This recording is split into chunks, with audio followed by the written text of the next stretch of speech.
ANMR ನ್ಯೂಸ್ಗೆ ಸ್ವಾಗತ.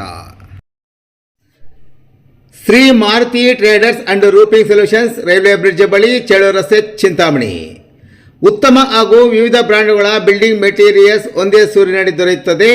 ನಮ್ಮಲ್ಲಿ Apollo, Tata, JSW, Jindal, MSY branded roofing ಶೀಟ್ಗಳು, UPVC ವಾಟರ್ ಗಟರ್ ಮತ್ತು ರೂಫಿಂಗ್ ಶೀಟ್ಸ್, ಅಪೋಲೋ ಮತ್ತು ಜಿಂದಾಲ್ ಕಂಪನಿಯ ಪೈಪ್ಸ್ ದೊರೆಯುತ್ತದೆ. JSW Durostrong mesh, SK super TMT, Apollo TMT, Gopal ಮತ್ತು ಟಾಟಾ TMT ಕಂಬಿಗಳು ಸೇರಿದಂತೆ ಮನೆಗೆ ಬೇಕಾದ ಸೇಫ್ಟಿ ಗ್ರಿಲ್, ಗೇಟ್ಗೆ ಸಂಬಂಧಿಸಿದ ಫಿಟ್ಟಿಂಗ್ಗಳಾದ weld mesh, L angle, C channel, square rod, bright rod, ಕಿಟಕಿ ಕಂಬಿ, MS flat JC sheets, MS sheets, CNC laser cutting design sheets, polycarbonates transparent ಶೀಟ್ಗಳು ಸಹ ದೊರೆಯುತ್ತದೆ.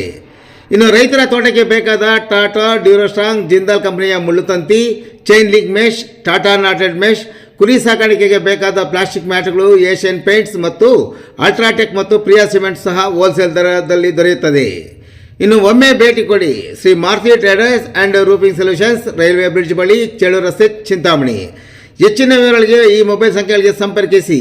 YT 9920260788, ನರೇಂದ್ರ 9663388190 ಮತ್ತು ಪ್ರಸಾದ್ 8867673682.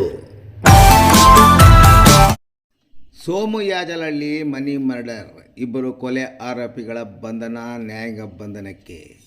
ಕೋಲಾರ ಜಿಲ್ಲೆಯ ಶ್ರೀನಿವಾಸಪುರ ತಾಲೂಕಿನ ಸೋಮಯಾಜಲಹಳ್ಳಿಯಲ್ಲಿ ಇತ್ತೀಚೆಗೆ ನಡೆದ ಕೊಲೆ ಪ್ರಕರಣ ಸಂಬಂಧಪಟ್ಟಂತೆ ಇಬ್ಬರು ಆರೋಪಿಗಳನ್ನು ಶ್ರೀನಿವಾಸಪುರ ಠಾಣೆಯ ಪೊಲೀಸರು ಬಂಧಿಸಿ ನ್ಯಾಯಾಂಗ ಬಂಧನಕ್ಕೆ ಒಪ್ಪಿಸುವಲ್ಲಿ ಯಶಸ್ವಿಯಾಗಿದ್ದಾರೆ.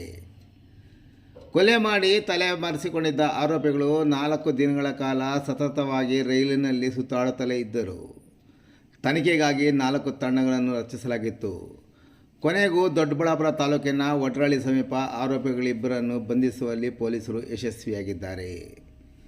ಕೂಲಗುರ್ಕಿ ಗ್ರಾಮದ 28 ವರ್ಷದ ಶ್ರೀಮೂರ್ತಿ ಮತ್ತು 25 ವರ್ಷದ ಶಿವಶಂಕರ್ ಬಂಧಿತ ಅಣ್ಣ ತಮ್ಮಂದಿರು. ಸಣ್ಣ ಗಲಾಟೆ ವಿಚಾರವಾಗಿ ಮಾರ್ಚ್ 17ರಂದು ರಾತ್ರಿ 8:20ರಲ್ಲಿ ಸೋಮಯಾಜಲಹಳ್ಳಿಯಲ್ಲಿ 35 ವರ್ಷದ ಮಂಜುನಾಥ್ ಎಂಬಾತನನ್ನು ಕೊಲೆ ಮಾಡಿ ಪರಾರಿಯಾಗಿದ್ದರು. ಹಣದ ಲೇವಾದೇವಿ ವಿಚಾರದಲ್ಲಿ ಗಲಾಟೆಯಾಗಿದ್ದಲ್ಲದೆ ಮತ್ತೆ ಬಾರಿನಲ್ಲಿ ಮದ್ಯ ಸೇವನೆ ಮಾಡುತ್ತಿದ್ದ ಸಂದರ್ಭದಲ್ಲಿ ಎಂಜಲು ಉಗಿದ ಕಾರಣಕ್ಕೆ ಮೃತ ಮಂಜುನಾಥ್ ಮತ್ತು ಆರೋಪಿಗಳ ನಡುವೆ ಗಲಾಟೆಯಾಗಿತ್ತು. ಅದು ಅಲ್ಲಿಗೆ ತಣ್ಣಗಾದರೂ ಸಹ ಆರೋಪಿ ಶ್ರೀಮೂರ್ತಿ ಮಂಜುನಾಥ್ನನ್ನು ಕರೆಸಿಕೊಂಡು ಕೊಲೆ ಮಾಡಿದ್ದಾಗಿ ಪ್ರಾಥಮಿಕ ವಿಚಾರಣೆಯಲ್ಲಿ ಬಾಯಿಬಿಟ್ಟಿದ್ದಾರೆ. ಘಟನೆ ನಡೆದ ದಿನವೇ ಮಂಜುನಾಥ್ ಕುಟುಂಬದವರು ಆರೋಪಿಯ ಮನೆಯನ್ನು ಸುಟ್ಟು ಹಾಕಿ ಬಸ್ ನಿಲ್ದಾಣ ಬಳಿ ಮೃತದೇಹವನ್ನು ಇಟ್ಟು ಪ್ರತಿಭಟಿಸಿದ್ದರು. ಇಬ್ಬರ ಬಂಧನವಾಗಿದ್ದು ಪ್ರಮುಖ ಆರೋಪಿಯನ್ನು ವಿಚಾರಣೆ ನಡೆಸಲಾಗುತ್ತದೆ ಎಂದು ಪೊಲೀಸ್ ವರಿಷ್ಠಾಧಿಕಾರಿ B. ನಿಖಿಲ್ ರವರು ತಿಳಿಸಿದ್ದಾರೆ.